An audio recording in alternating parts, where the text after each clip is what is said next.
さえを上げて、中央がちょうど脇のところ。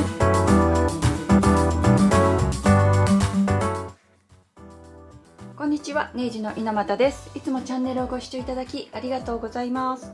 今回は iPad が入る iPad ケースを紹介させていただきます。このチャンネルでは初心者様にも分かりやすいように丁寧に音声で解説する動画を配信しています。で今回もですね、著書の付録についている定規、こちらの定規を使って紹介していきたいと思います。定規がお手持ちにない方でもぜひ一緒にチャレンジしていただけたらと思います。こちらのサイズは iPad のサイズに合わせています。ペンをね入れるところがあるんですよ。ここに iPad はね磁石でつきますので、そのままでもいいんですが、なんか不意に落としてしまう心配とかもあったりとかするので、ペンホルダーを別に分けてみました。でふっくらと仕上げるために今回あえてヌビキルトを使用しました。あとね、この合皮を使用しています。本革で作るとちょっと縫いにくかったり、この脇の部分、ここ厚みが出ますので、その部分がありますので、今回は家庭用ミシンでも縫いやすい合皮を使用しました。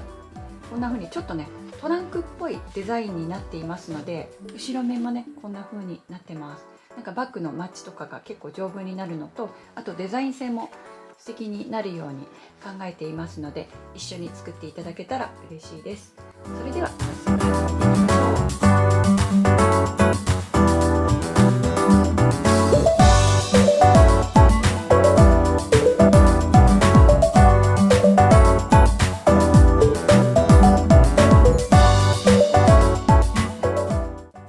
それでは準備するパーツの紹介です。画面をご覧いただきながらご用意をお願いします。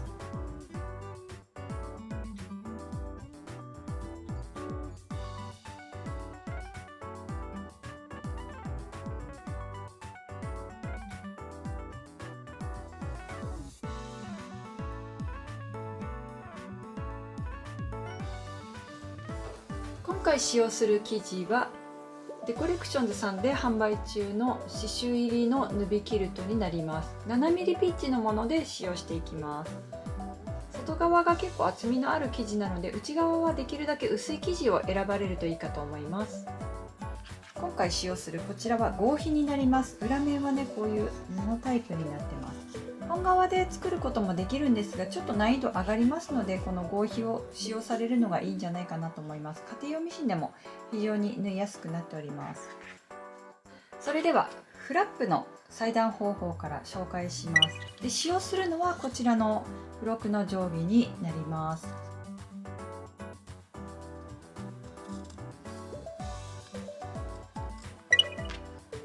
この10から10のところでピタッとこうカーブが、このカーブのところに 7mm 間隔で切り込みを入れていきます。この書いた線のところ、ギリギリのところまででカットしていきます。はい、ではこう全体にこう切り込みが入ったところで、書いた線のところで折り目をつけていきます。でその時に使えるのがこのコロコロオープナーというものですね。アイロンでやってもいいんですけれども、手元で作業ができる場合はこのコロコロオープナーでしっかり折り目をつけてみましょう。でフラップを裏面にして、これ重ねた時にここがねちょうどぴったりになるかなと思いますので、それも目安にしながら折り目をつけていってください。そしたらここで縫っていきますので、一度仮止めをしていきます。仮止め用の糊がある方は仮止め用の糊を使ってください。ない方は両面テープなどを活用しながらですね、針が乗らない位置に両面テープを貼っておくといいですよ。この辺は針が乗らないので両面テープで留めちゃってもいいかなと思います。実際にこう針で刺していくところに両面テープ貼っちゃうとミシンの針傷めることになりますのでお気をつけください。こんな風にして貼り合わせていきます。針止め用の糊一つ持っておくとね非常に便利ですよ。そうしたら周囲を縫っていくんですけれども、こちら面が表になりますので、表面を見ながら際を縫います。今回使用するミシンは重機の家庭用ミシン EX7 になります。縫い目の長さは 3.0、 ミシンの針は14番をご準備ください。今回は合皮の上を縫いますので、ラミネート押さえを活用してください。では際を縫いましょう。際縫うのちょっとね、この状態だと非常に難しいんですけれども、目線の置き場をですねちょっと意識してみましょう。例えばこの金具とかがこの布端に当たるとか、この布端がどの状態に来てるかっていうのを一番最初針刺すとこですね。自分がどの辺を縫おうかなっていう場所に針を刺したら押さえを下げて、どの位置にこの布端が来てるのかを、見つけてみてください。それで縫っていくと結構際が綺麗に縫えてくるかなと思います。だいたい今回はですね、端から2ミリぐらいを目安にしてみましょう。ゆっくり縫いましょう。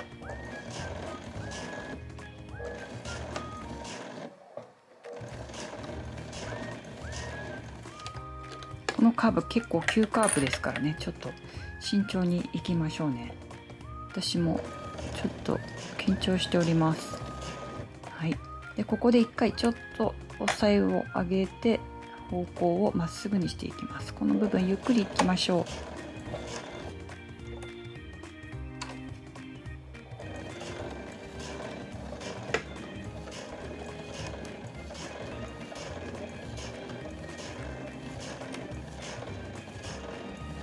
この端のところもつなげていきましょう。もしここではみ出てる場合はそのままもう無視して皮の上を縫うようにしましょ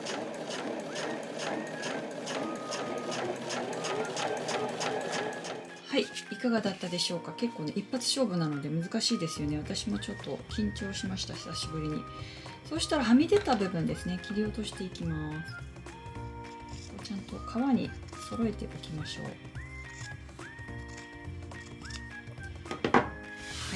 ではあとね、もしこの部分縫うの難しいなっていう方はもう皮の歯切れとかを使って1枚で仕上げていく方法もありますので、どちらかね好きな方法で進めてみてください。裏面はこんな感じで際がしっかり縫えてるところになります。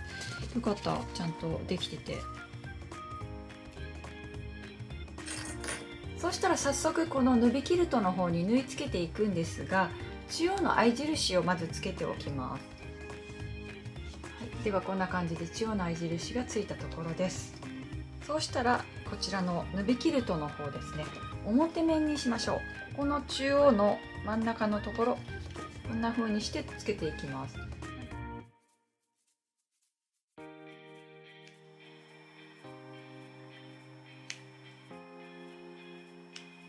仮止め用の糊を使って全体を留めておきます。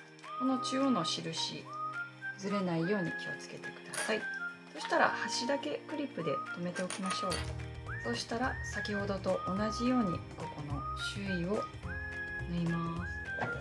ゆっくり縫っていきましょう。返し縫いします。ゆっくり縫いましょうね。一発勝負ですからね。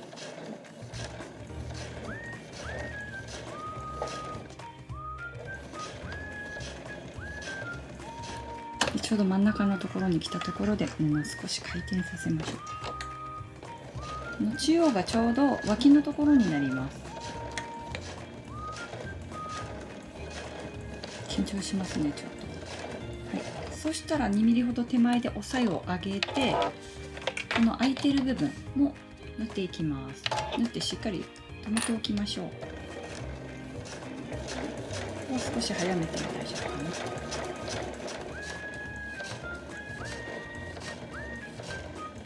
いかがだったでしょうか。際が見えましたでしょうか。今度は2つ折りにします。2つ折りにして脇を縫いましょう。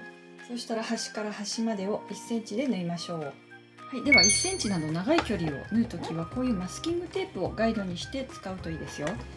それではこの布端をですね、このマスキングテープの端に合わせながら布をセットしていきます。切るとねちょっと伸びやすいので目打ちなど使いながら縫っていきましょう。1センチほど先に針を下ろして返し縫いからスタートしていきます。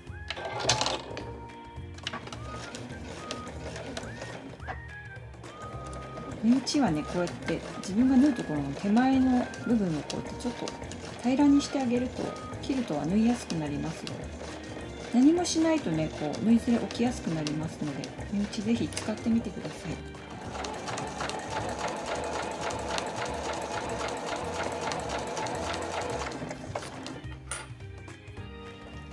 仕上がりでね、この部分が中央にきますので、何もしないよりはこうやっておいて縫い代をしっかり倒しておくと見た目がね綺麗に、仕上がりの見た目が綺麗になってきます。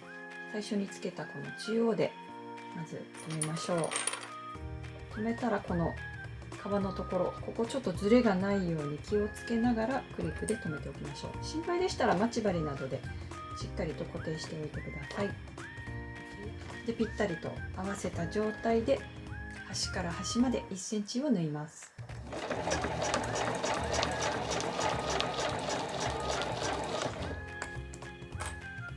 でこの皮の合わさる重なりの端のところは返し縫いをしておきましょう。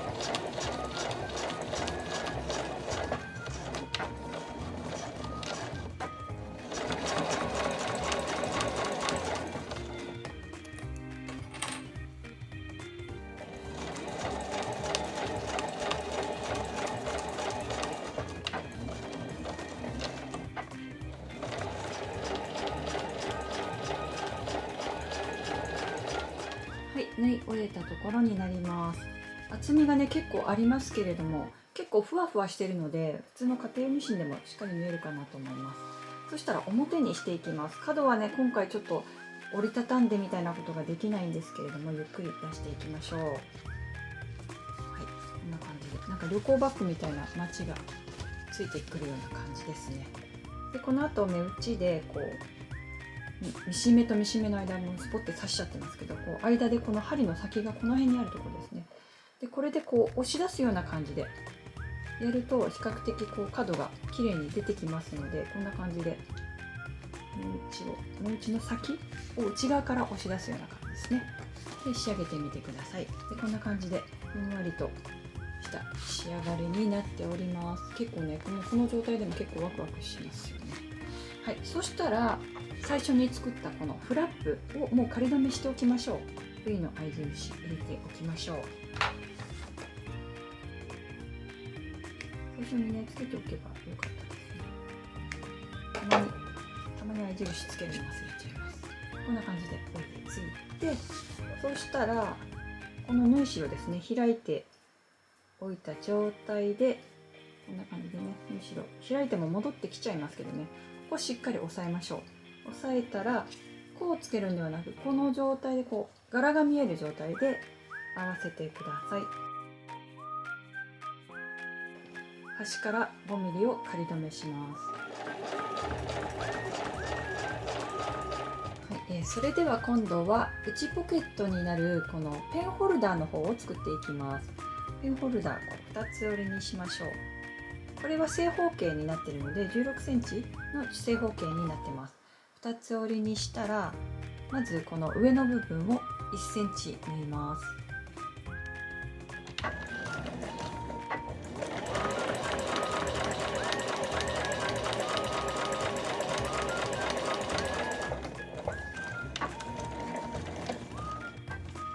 1センチ縫い終えたところになります。そしたらこの状態でまた表にしていきます。角をしっかり出して表にしましょう。こう表にしたところで今度はこの端から 2mm のところを縫います。際を縫っていきます。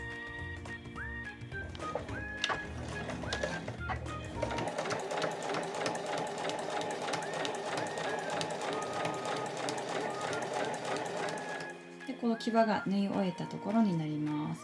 そしたらこの反対側を縫っていきます。この右側に輪にしておいて、この布端をそれぞれ合わせて蛇腹に畳みます。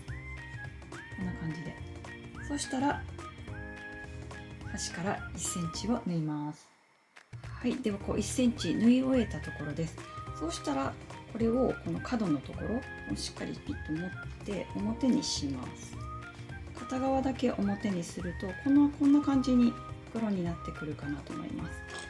今回は iPad を入れるのがテーマになってますので、ペン差しなので結構ね細いペンが入る袋にしていきます。なのでこの部分が袋になるんですね。でこれで閉じてまた待ち針で留めておきます。この部分が際を縫ったところがポケットのこの入れ口部分になっています。で今蛇腹で縫ったところがこのペンが収まるこの底の部分になっています。ちょっと1枚のペラペラの布で作るよりは少し厚みが出るかなと思ってこのような作り方紹介しています。そしたら内袋を準備していただいて、ここに直接縫いながら仮留めをしていきたいと思います。この右上の端から8センチのところに印をつけてください。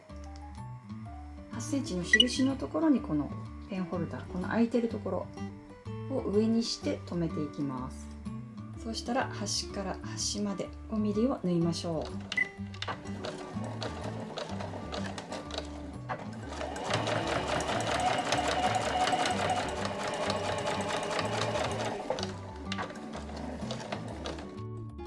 実際に入れるとですね、こういう風にこの部分が少しモコモコして厚みがあるんですね。で電子機器なので一応ねこのデリケートなものを入れますので、この部分縫い代でクッション代わりになるようにしてこのような仕様にさせていただきました。参考にしてください。そしたら内袋を袋にしていきます。今回は返し口を大きめに12センチにして縫い残すようにします。返し口を残して端から1センチを縫いましょう。厚みのある部分は返し縫いをします。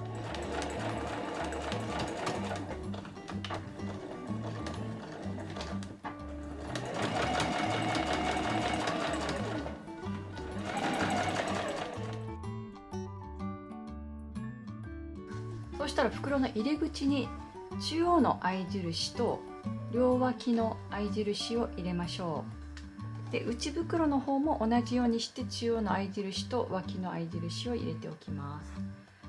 でこちらの外袋の方には D カンを通した革タブをアクセントにつけていきますので、後ろ面にしていただいてこの合い印の脇のところに5mm、端から 5mm のところで仮留めをします。はい、ではこんな感じでタブが仮留めできたところです。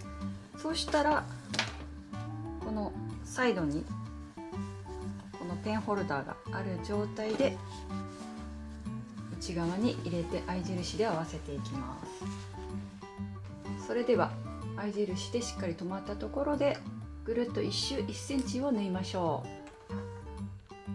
う。そしたら脇から縫い始めます。返し縫いをしないで縫い始めましょう。でここにタブがありますのでここで返し縫い1回しておきます。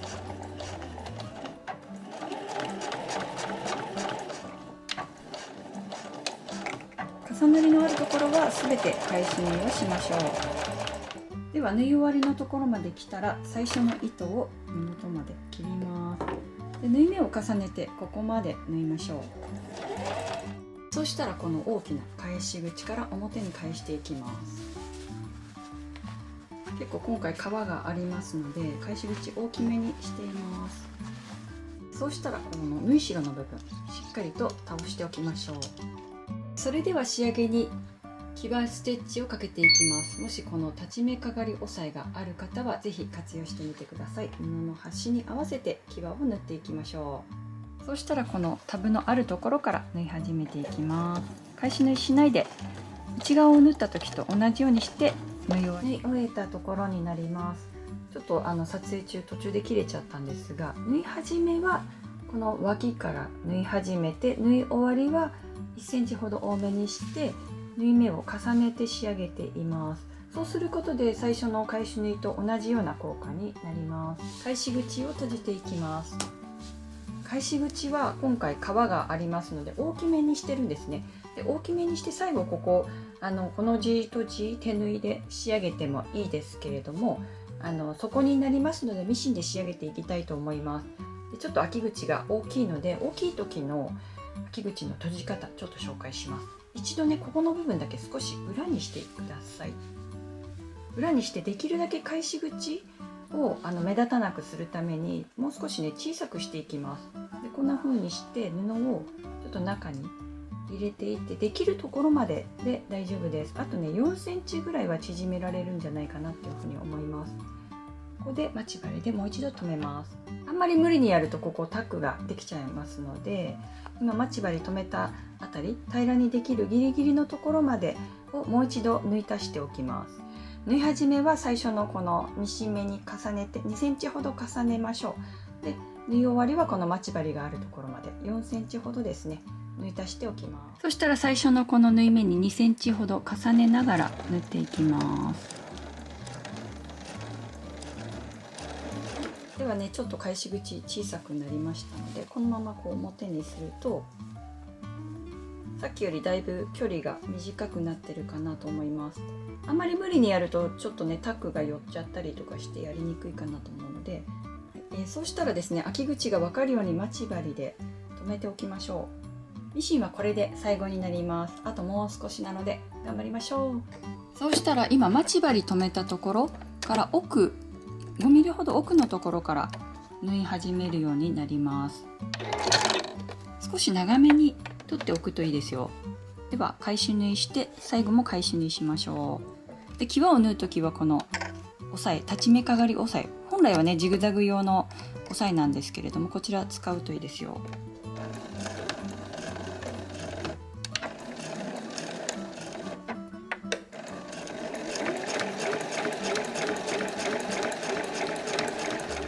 内袋の方は少しね外袋より控えてますので、こう中ゴワゴワすることないかなと思います。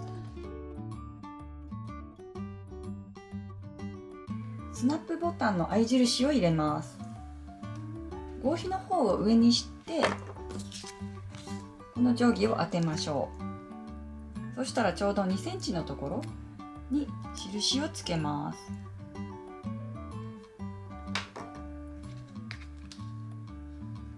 そしたら目打ちで穴を開けておきます。穴を開けたらフラップの方につけるボタンを差し込んで下から足を出しておきます。今回はハンドプレス機使いますけれども、もしハンドプレス機がない方は例えばねプラスチックのはめ込むタイプのバネホックかな、プラホックでも大丈夫です。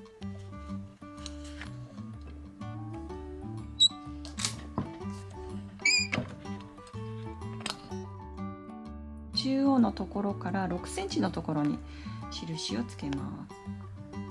この位置はねご自身で調整してみてくださいね。こうやって合わせた時のこのゆとりをどのぐらい保つかっていうところでフラップになります。あんまりきつくしすぎるよりはちょっと浮かした方がいいかなと思いますので、6センチのところに印をつけましょう。で印をつけたら先ほどと同じように目打ちで穴を開けます。足の長いものですね、これを差し込みます。そしたらハンドプレス機を使います。でこの袋物をする時はここがね開いてるタイプだと非常にやりやすくなります。でこのハンドプレス機で一番このバネホックが一番役に立つ場面が多いんじゃないかなと思います。結構手打ちでやると失敗多いですけどね、ハンドプレスだと一発で仕上げることができます。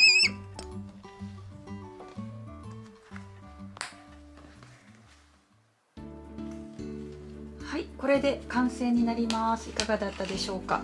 ヌビキルトで作るとキルト芯を挟むっていう手間がね一つ省けるのと、ふっくらとした仕上がりになりますので、よかったら素材選びの参考にもしていただけたらと思います。とってもねシンプルな形ですよね。持ち手とかもなくって、でここにあえてこの D カンをつけたんですが、ストラップなどちょっと別で作ってみてこういう風に持ち手をつけるような工夫もできますので、よかったら他の動画にもね紹介がございますので、そちらの方も参考にしていただきながら付属品また作っていただけたら嬉しいなと思います。結構バッグの中に入れるとこんな感じでそのままスポッて入れて、持ち手とかもあんまりいらないかなと思って、今回は余分な分は省きましたので、シンプルに作って使っていただけるんじゃないかなっていうふうに思っております。今回仕上げにこのバネホックを使いましたけれども、こういうのこのハンドプレス機とかがないとあんまりねうまくできなかったりもするので、ワンタッチでできるプラホックなどもありますので、そちらの方を代用しながらですね楽しんでいただけたらと思います。ぜひお帰り前にグッドボタンとコメントもよかったらお寄せいただけると嬉しいです。最後までご視聴いただきましてありがとうございました。それではまた次回の動画でお会いしましょう。バイバーイ。今回の YouTube 動画をご覧いただいて、さらにステップアップを目指されたい方には、私はですね、防具学園で普段授業の方を行っております。あとオンライン講座も各種ございますので、ぜひこの機会にご受講をご検討いただけますと嬉しいです。あとおすすめの手芸道具なども概要欄に記載していますので、よかったら時々チェックしてみてください。